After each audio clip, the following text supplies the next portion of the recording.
Om Ajnanatimirandasya Gyananjana Shalakaya Chakshurunmilitam Yena Tasmai Shri Gurave Namaha Nama Om Vishnupadaya Krishna Prishtaya Bhutale Srimate Bhakti Vedanta Swaminiti Namine Namaste Saraswati Deve Gauravani Pracharine Nirvishesha Shunyavadi Paschatya Deshatarine Jaya Shri Krishna Chaitanya Prabhu Nityananda Sri Advaita Gadadhara Shivasati Gaura Bhakta Vrinda Hare Krishna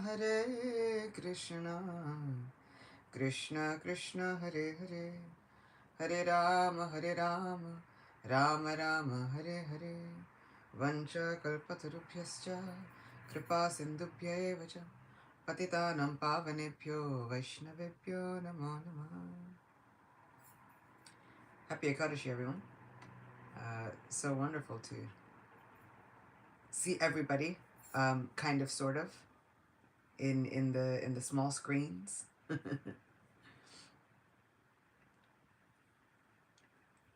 Even more wonderful to be with everybody.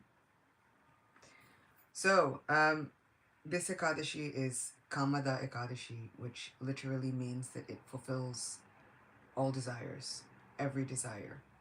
And if anybody knows anything about astrology, everybody's talking about planets. Jupiter's doing things, different planets are doing things. Jupiter is, if we understand from the Vedic viewpoint, Brihaspati.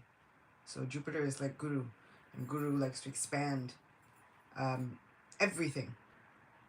And so this is actually a really fortunate time for all of us to expand all of the spiritual activities that we're doing. It makes all of our wildest dreams come true. And basically any dreams that we have, it makes them come true. So this Kamada Ekadashi is such a wish-fulfilling tree of spiritual benefit. And all it takes is for us to have faith in this Ekadashi. So let's dive in and hear the glories of this Ekadashi. And then we'll talk a little bit more about austerity, things like that.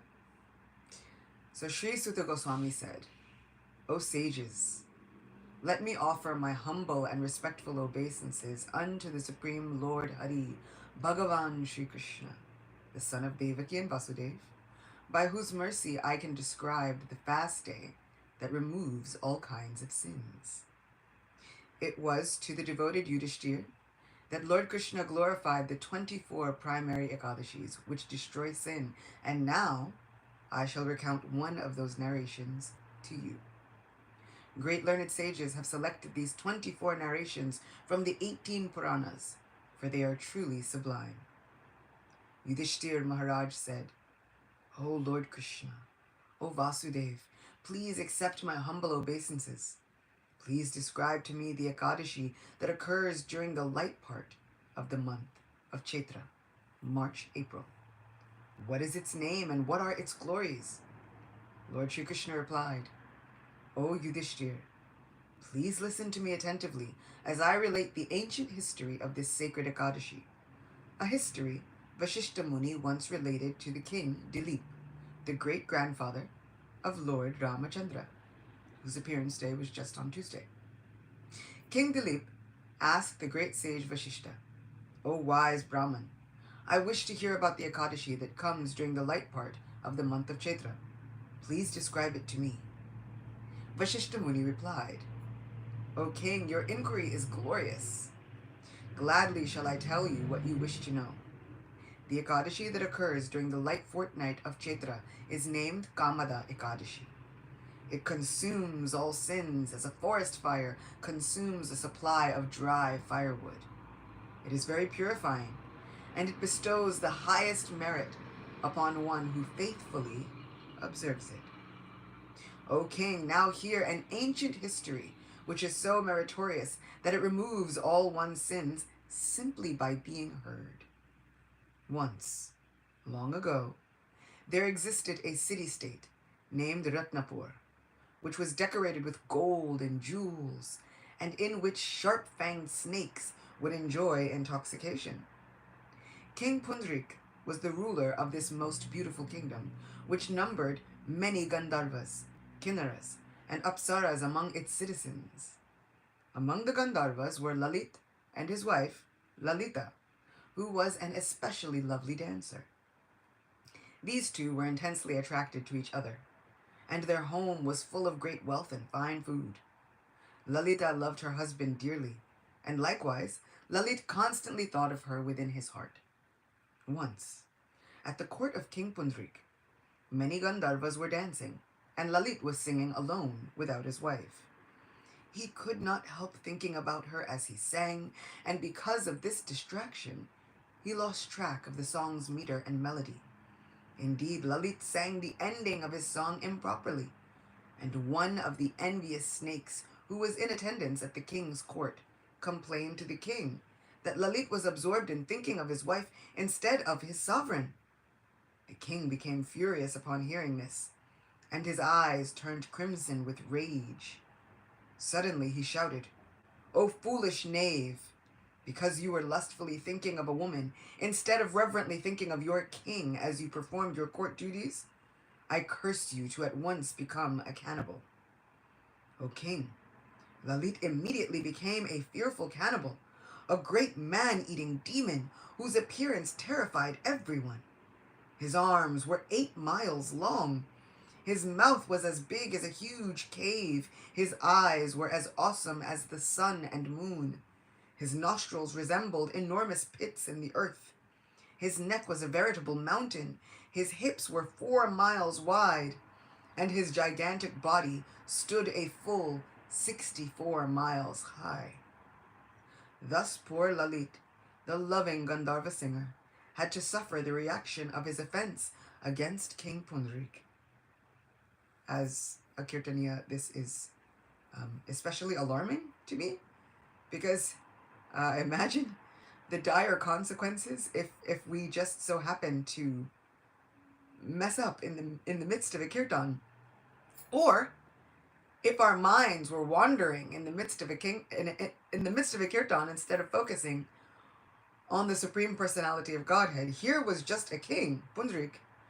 Meanwhile, how many times has my mind wandered in the midst of performing my kirtan seva? It is an uncountable amount. It is innumerable. And just imagine if someone had complained, she ended her kirtan wrong, and the Supreme Personality of Godhead was not as merciful as he is, and somehow I was cursed. Incredible. These are like really dire consequences. And not only was it like, in New York, somebody can curse at you at a moment's notice for no reason, right? Like, this can happen. This is the state of living in New York City. But not only did the king curse the Gandharva, but then it took effect immediately. And now he's living out his days as a man-eating Rakshasa. Poor guy. I feel really bad for him. Seeing her husband suffering as a horrible cannibal, Lalita became overwhelmed with grief. She thought, now that my dear husband is suffering the effects of the king's curse, what is to be my lot? What should I do? Where should I go? In this way, Lalita grieved day and night. Instead of enjoying life as a Gandharva's wife, she had to wander everywhere in the thick jungle with her monstrous husband, who had fallen completely under the spell of the king's curse and was wholly engaged in terrible, sinful activities. He wandered fitfully across forbidding regions, a once beautiful Gandharva, now reduced to the ghastly behavior of a man-eater. Utterly distraught to see her dear husband suffer so much in his dreadful condition, Lalita began to cry as she followed his mad journeying. By good fortune, however, Lalita came upon the sage Shringi one day. He was sitting on the peak of the famous Vindhyachala hill.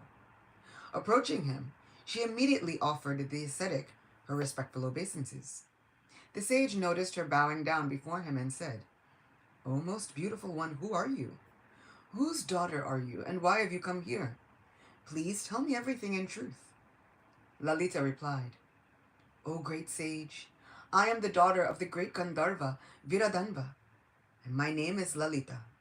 I roam the forests and plains with my dear husband, whom King Pundri has cursed to become a man-eating demon. O Brahmin, I am greatly aggrieved to see his ferocious form and terribly sinful activities. O Master, please tell me how I can perform some act of atonement on behalf of my husband.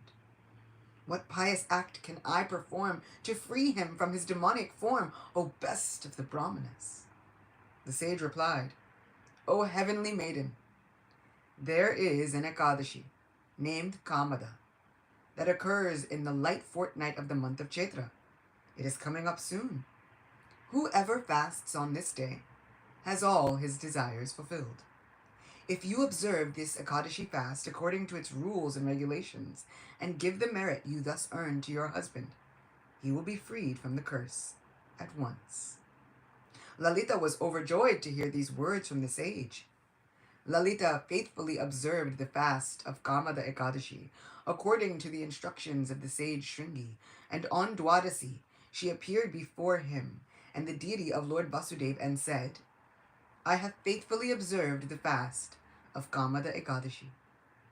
By the merit earned through my observance of this fast, let my husband be free from the curse that has turned him into a demoniac cannibal. May the merit I have gained thus free him from misery." As soon as Lalita finished speaking, her husband, who stood nearby, was at once freed from the king's curse. He immediately regained his original form as the Gandharva Lalit, a handsome heavenly singer, adorned with many beautiful ornaments. Now, with his wife Lalita, he could enjoy even more opulence than before. All this was accomplished by the power and glory of Kamada Ekadashi. At last, the Gandharva couple boarded a celestial airplane and ascended to heaven. Lord Sri Krishna continued, "O Yudhishthir, best of kings, anyone who hears this wonderful narration should certainly observe holy Kamada Ekadashi to the best of his ability. Such great merit does it bestow upon the faithful devotee. I have therefore described its glories to you for the benefit of all humanity. There is no better Ekadashi than Kamada Ekadashi. It can eradicate even the sin of killing a Brahmana, and it also nullifies demoniac curses and cleanses the consciousness. In all the three worlds, among movable and immovable living entities, there is no better day." This from the opinion of Sri Krishna himself. Clearly, there is no better day. I was kind of reflecting on poor Lalit, as we all kind of are empathizing with his plight. His was a simple mistake, and somehow he was turned into this demoniac cannibal, steeped in sinful activities. And somehow or other, his plight was so sad that they didn't even want to talk about what sinful activities he had performed. Suffice it to say that he had performed them. And I was thinking, somehow, he went from Gandharva to demon in one fell swoop. Rakshasa, done. In a moment. And then I thought about my own astrological chart. I happened to take a look at my chart with a trusted godbrother who was very much willing to decipher my astrological chart for me, because I'm not expert in that. But I remember it kind of tells you your varna, tells you a caste, tells you all kinds of things, tells you past life connections, all kinds of things. And I looked, and on my chart, in big bold words, it says, it's like, race. And on the chart it says Rakshasa. And then at a certain point it says, place of birth, all of these different things. And at one point it says Malecha. And I was like, wow, thanks. Really, thanks.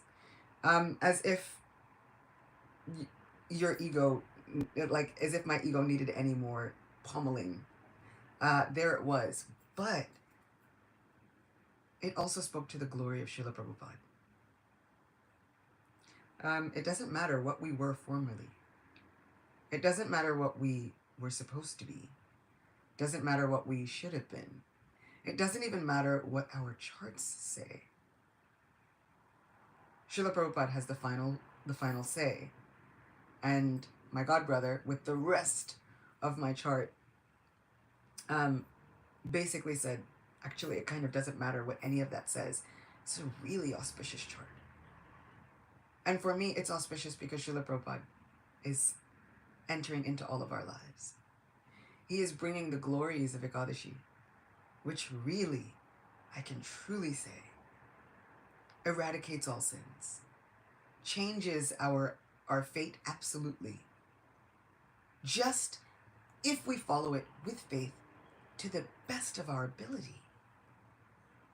Sometimes we think about austerity and tapasya and all of the things and all of the rules and regulations that should be in place.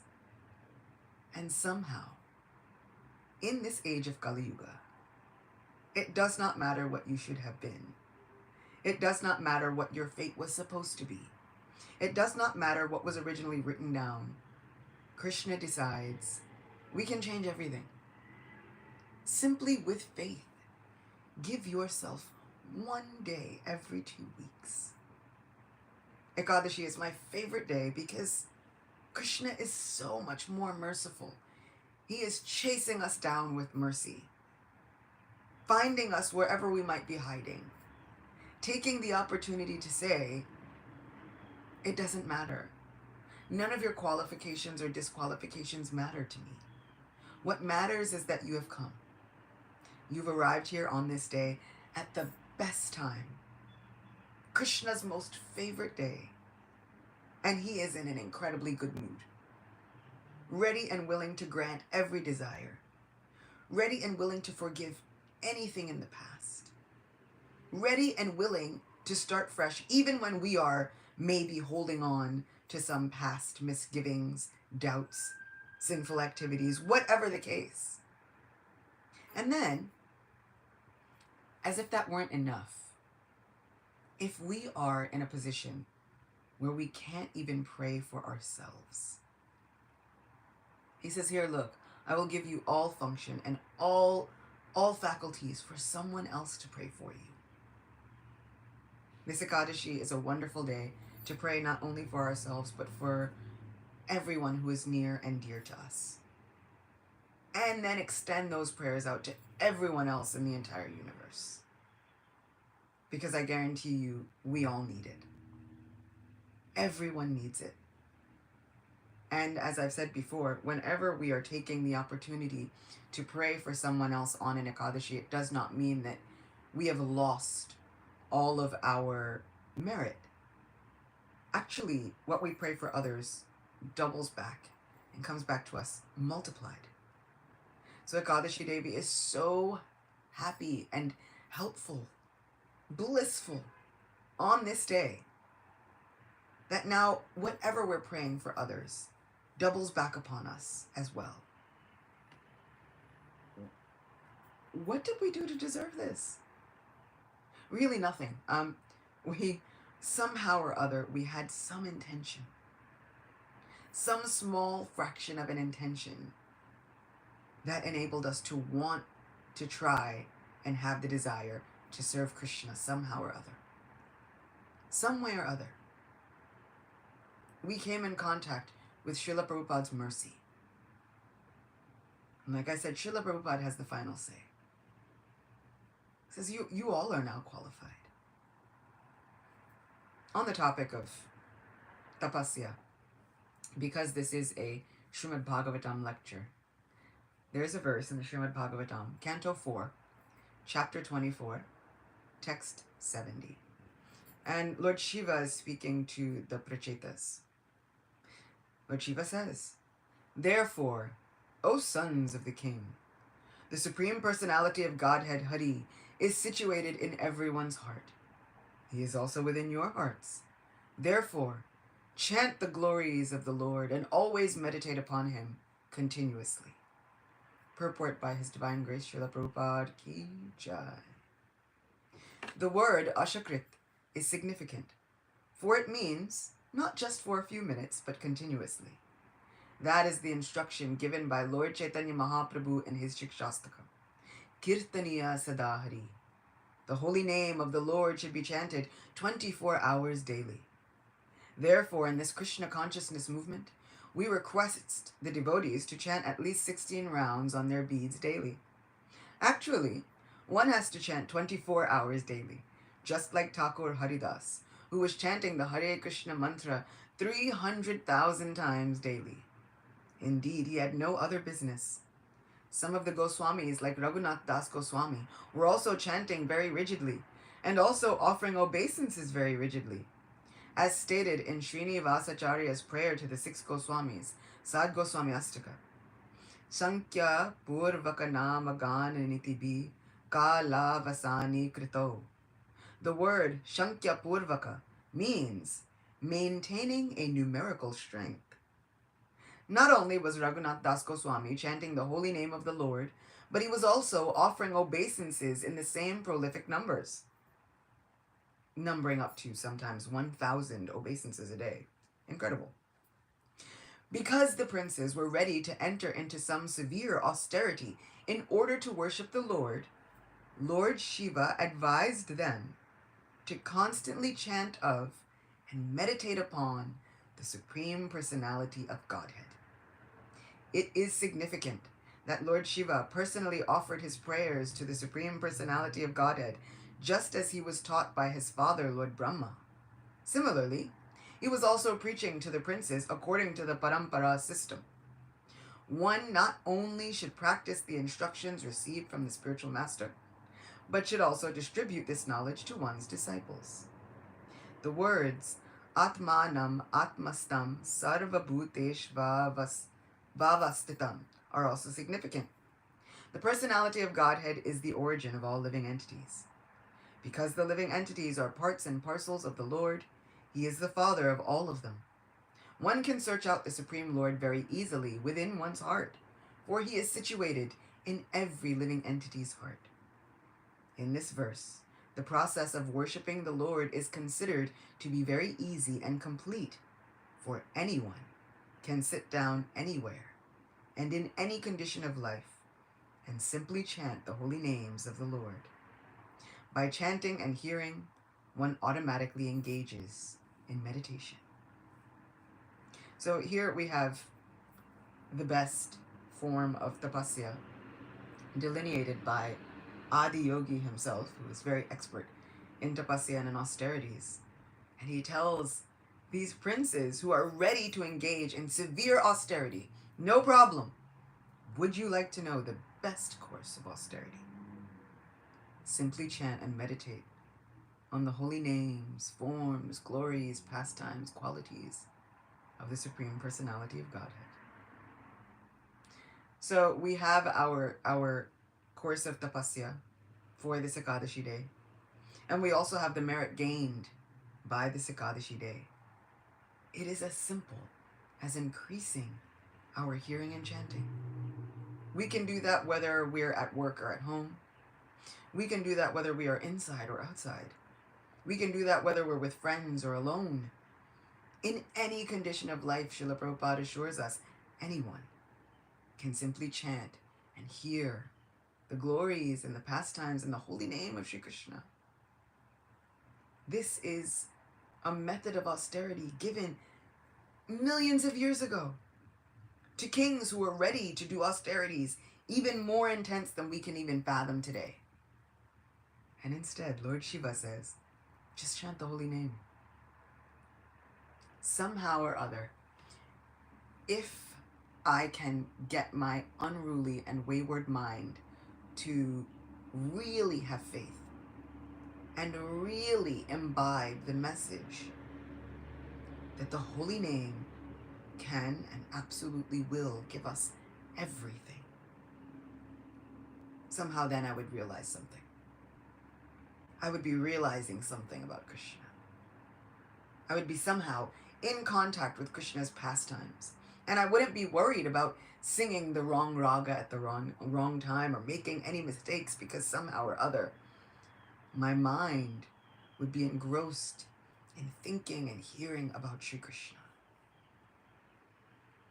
It is said that Uddhava did not need to really go into any deep meditation, because as he spoke to Sri Krishna, his meditation was simply drinking in the intoxicating smile upon the lotus face of Sri Krishna, hearing his words. And often I wind up thinking, how fortunate was Yudhishthira, able to ask Krishna whatever he wanted, whenever he wanted. How incredibly fortunate was Uddhava to be the very cousin of Sri Krishna, able to interact with him whenever he wanted. How incredibly fortunate are we all, able to interact and hear from Sri Krishna whenever we want. We can pick up Srimad Bhagavatam whenever we want. It is my mind that tells me that I want to do something else. But if I wanted to interact with Krishna face to face, Srila Prabhupada assures us that anytime we pick up that Srimad Bhagavatam, number one, wherever we open it, it is incredibly sweet and attention grabbing. And then we can go and we can somehow or other see Krishna face to face. How incredible. We have a question in the chat already. What happens when your family is not letting you observe any Ekadashi because of believing for a reason, and the reason is that widows observe Ekadashi and not unmarried or married people? What should we do in that situation? How can we balance it out without disappointing anyone and without the family knowing? I've heard a lot of that, that only widows wear tulsi beads, only widows do certain things, only widows do this, that, or the other thing. And I was incredibly fortunate to be born and raised in a family of devotees where I didn't have that problem. In fact, the problem would come if I did not want to fast on Ekadashi. That would have been the problem. And so I do feel like where there's a will, there's a way. And sometimes it depends on your age and different factors. And we've heard so much about intermittent fasting. We've heard so much about cleanses and so many different things. Sometimes use those excuses to your advantage. I'm on a cleanse, just not feeling great. And somehow you can get away with it. I'm on a cleanse, which means then that sometimes your Ekadashi fast is more intense than others. You might have to just be on juice for that Ekadashi in order to really stick to the excuse. But Krishna is letting you know that where there's a will, there's a way. And what happens is, when we have to go through so many obstacles simply to engage in bhakti yoga, Krishna tends to value our bhakti even more. Krishna tells Uddhava, he says, you know, there are new devotees like Prahlad, new devotees like Maharaj Ambarish. Says, they are more dear to me than even the goddess of fortune. Why? Well, Krishna says that the goddess of fortune and so many other associates always had bhakti. But devotees like Prahlad, like Maharaj Ambarish, they had to go through incredible obstacles simply to be Krishna conscious. Prahlad Maharaj was brutally attacked, persecuted, tortured, day in, day out by his father. And he had to go through so many obstacles simply to be Krishna conscious. Krishna says when those devotees go through those obstacles simply to somehow or other love me, he says, I'm purchased. I'm sold for forever. I can never repay those devotees. He says, I have to give them all of me. And I have to give them all of my protection. So sometimes we can think up very clever excuses, which then, like I said, means that sometimes your Ekadashi fast might be more intense than other people's. But know for certain that Krishna sees your endeavor. Krishna knows your heart. Krishna sees that you're following, you're trying to the best of your ability. Just try to the best of your ability. And Krishna will honor that Ekadashi fast, and he will honor that sacrifice. And your bhakti then becomes so dear to Krishna. This is what he's hungry for. He's hungry for people who want to try their best simply to love him. Hope that answered your question.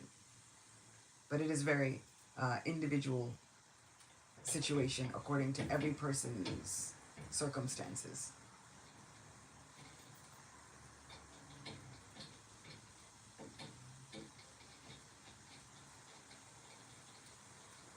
Jai, please, if there's anybody else, comments, questions, blessings that they want to shower upon me, gratefully accepted. Srila Gopi, how did your parents make you such a wonderful devotee? What did they do? What's the secret? Did they force you? Did they inspire you? Did they beat you? Did they? What did they do? You said you would get in trouble every time you didn't follow Ekadashi. Well, actually, it was following Ekadashi was never not done. It wasn't as though there was a time in my life where we weren't following Ekadashi, and then it was all of a sudden, okay, now it's time. You've come of age. It was always just what was happening within the family, and so it was normalized. Krishna consciousness was the norm, and everything else was abnormal. And so from a really young age, Krishna consciousness was what sane people did. And everything else was what the insane people did, trying to somehow find some glimmer of happiness or satisfaction in this place where there is none. And so, no, thankfully they didn't have to beat me. Apparently, Krishna's mercy, I came ready to be Krishna conscious, and honestly, I have not ever really wanted to view my life without Krishna consciousness. I grew up and went to regular school, and in New York, you get a first-hand view of all of the things that people are dealing with. And even from the time I was 5, 6, 7, 8, 9 years old, I realized very quickly that I didn't want to deal with all of that. Nobody was happy. And I didn't have any friends because nobody was happy. So books quickly became my friends. And the devotees that were in Chaitanya Charitamrita and in Srimad Bhagavatam became friends when I had none. And I remember there was once I was at Gita Nagar, I was maybe 15 or something, and I was looking for my crew of devotee friends at the time, and I ran into a friend and who later became a god brother, and he said, "What are you doing?" And I said, "I'm looking for my friends. I've lost them all." And he said, "But you have Krishna." I said, "Yeah." He said, "So you have all the friends." And then he walked away. And the friend that I'm speaking about, he's a god brother named Sham Kishore. And if anybody knows Sham Kishore, that is exactly how his mind works. It's like the most simple conclusion. You have Krishna, you have everything. And then he just kind of like walked off, still in his own thoughts of, if you have Krishna, you have everything. And I remember that every time I kind of thought to myself, oh, this material world, and you never, you can't vibe with anybody, and where's your Sangha, and all of these things. And then I remember Sham Kishore saying to me, "But you have Krishna." Me saying, "Yeah." It's like, well, then you have all the friends. And so Krishna has really set up a situation where if we give ourselves to the process, we literally have all the friends.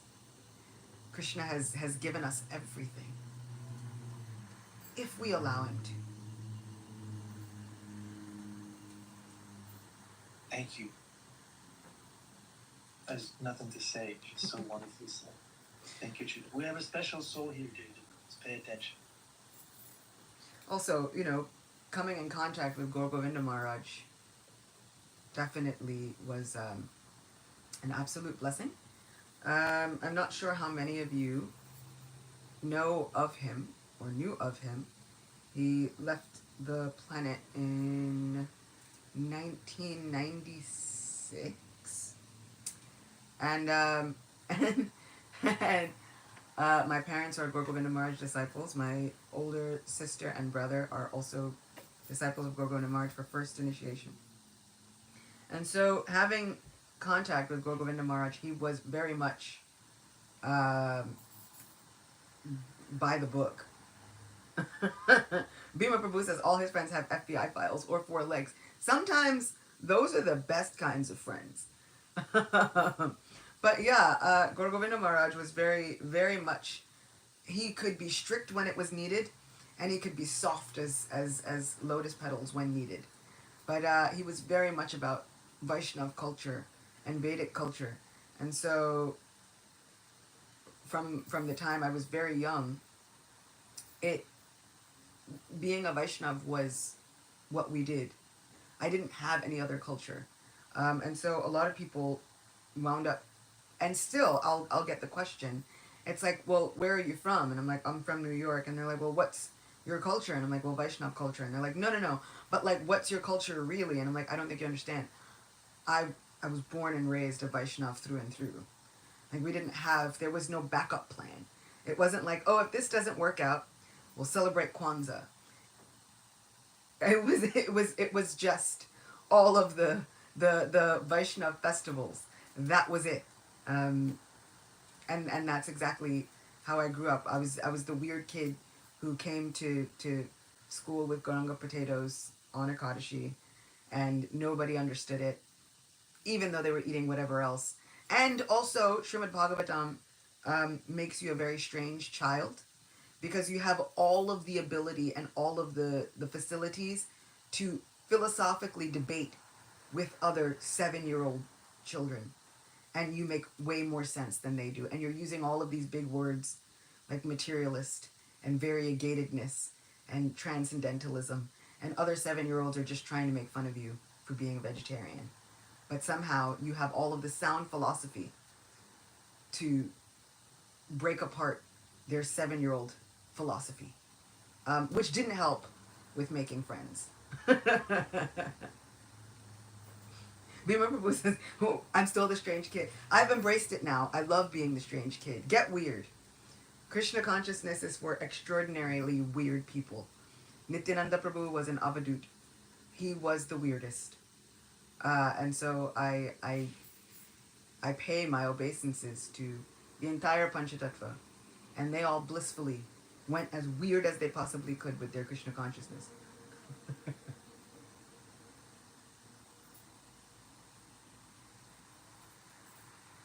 Yeah, it says in the chat, not vegetarian, but Krishnatarian. Great, great that you look. And what would be your advice to someone who is raising a child? Not me, not me, me, who goes to a regular school and sees other kids, and then she starts, feeling weird. Am I the weird one, or they are the weird ones? Who's the weird one? Who's the crazy? What would you?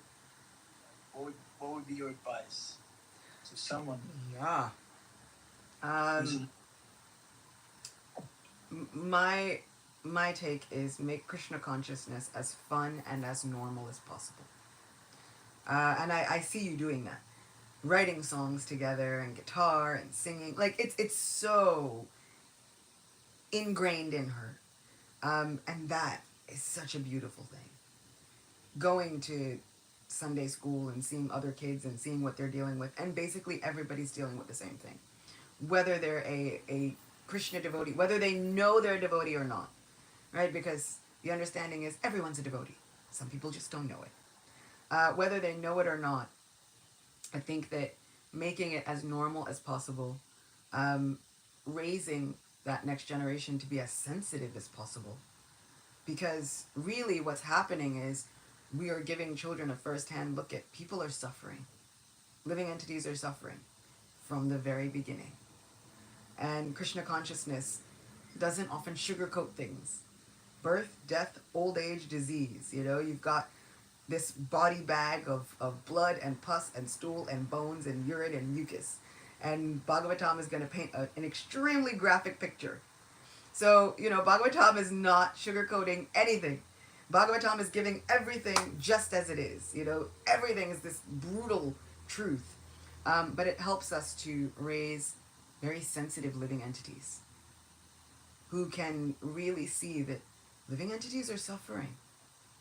They're suffering horribly, and their actions are not helping them get out of the suffering. So, you know, I always loved looking at there's Krishna puppet shows on YouTube, and those were my favorite. They're still my favorite. I plan on watching them later. Just search Krishna puppet shows on YouTube and allow yourself to have a great day. I am telling you, these are the keys to having an amazing day, is listening to Burijan Prabhu and Jagatarini Mataji do these puppet shows. They are the most amazing things ever. And so just make it normal. Answer the questions as best you can. And don't be afraid to say, you know, I don't know, that's a good question. Let's go research and I'll get back to you about it. When we're seeing that our parents are really traversing this path side by side with us, instead of just do what we said because we said it, you know, when our parents are traversing this path side by side and going through all the struggles of being a devotee and being a New Yorker and being whatever alongside us, it creates an unbreakable bond.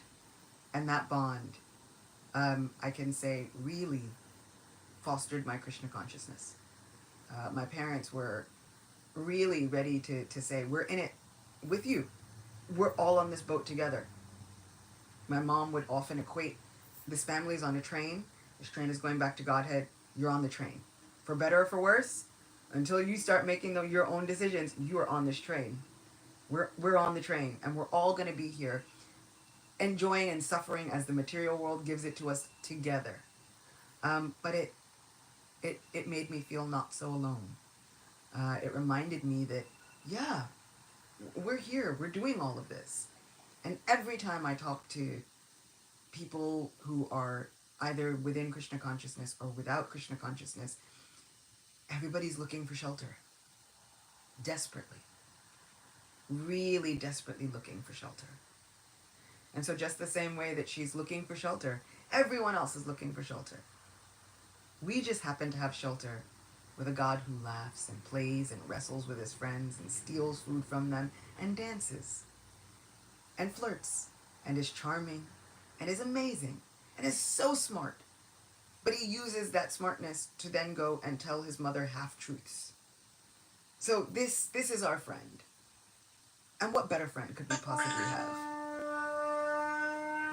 Shishirata Murlidhara ki jai.